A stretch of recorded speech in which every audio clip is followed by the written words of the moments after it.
The Crossroads campaign is set within a custom world where a special adventuring guild called the Crossroads Guild, also known as the Solvers Guild, has an interdimensional guild hall that is accessible from many of the points throughout the world itself.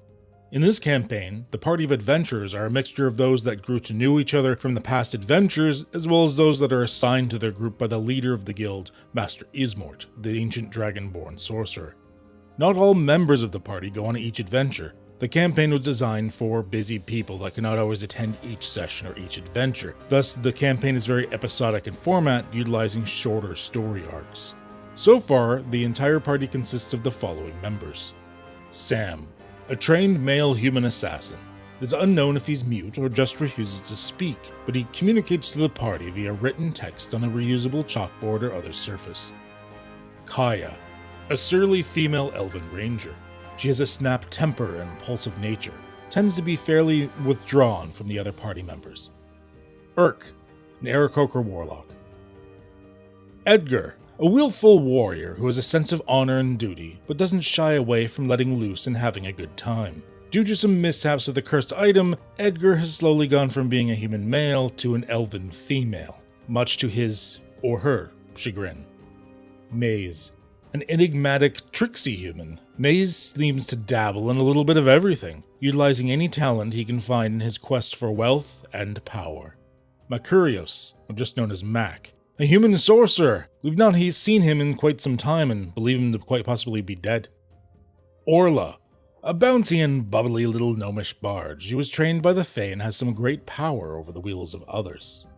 And finally, Schmidt Flotsam, a cantankerous and ornery old gnome who specializes in the power of divination, but has a good grasp of the other magics as well. Trapped for untold millennia in the Feywild, his only goal is to somehow find his way back to his long-lost family, who very likely died long ago. Now that we know a little bit about each of the characters, let's jump right in.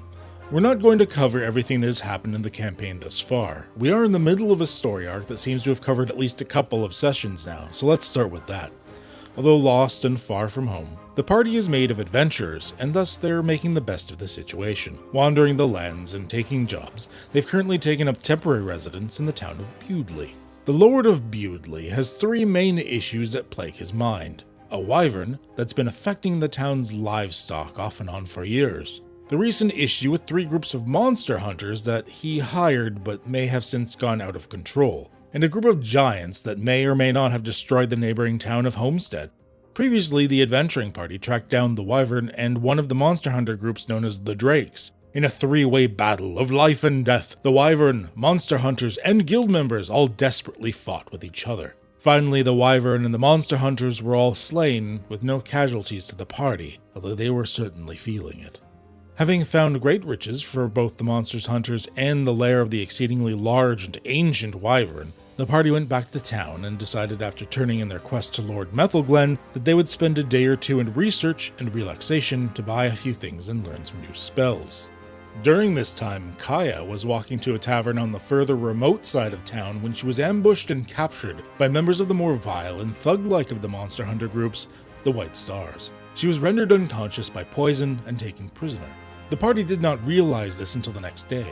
After a quick tip from a local, they gave chase, doing everything in their power to try and catch up. During the chase, they came across the third and final monster hunter group, the Red Ravens, led by the hobgoblin Her. Although made up primarily of humanoids and even some monstrous creatures, the Red Ravens were the most amiable of the group of monster hunters, and the party was able to communicate with them without hostilities. They learned the White Stars were heading back to one of the giant villages in order to spur them into attacking Bewdley. This is possibly how Homestead was destroyed and attacked previously. With some help from the Red Raven's inside man in the White Stars, the party was able to catch up with the main force of the White Stars, where the battle went quickly and decisively. Unfortunately, the primary officers of the White Stars and their captured victim of Kaya escaped to the giant village. Not wanting to attack an entire group of giants on the giants' home turf, the group has banded together with the Red Ravens to go back and fortify Bewdley and prepare for an attack. They believe they have several days to fortify, gather intel, and maybe even commit to a couple of smaller strikes to try and weaken the oncoming forces, also hopefully freeing Kaya before the invasion actually begins. And that's where we currently are for the Crossroads Adventurers. There will hopefully be more and an update next week. Have a good one, eh? Hey, if you like what you see, or even if you don't like what you see but you want to support me anyways, or hell, maybe you just want to evade me laying a curse upon you, turning you into a Pizzazki. Either way, subscribe to my channel, maybe give a thumbs up to the video, show a fellow geek some love. There's lots more content just like this coming your way.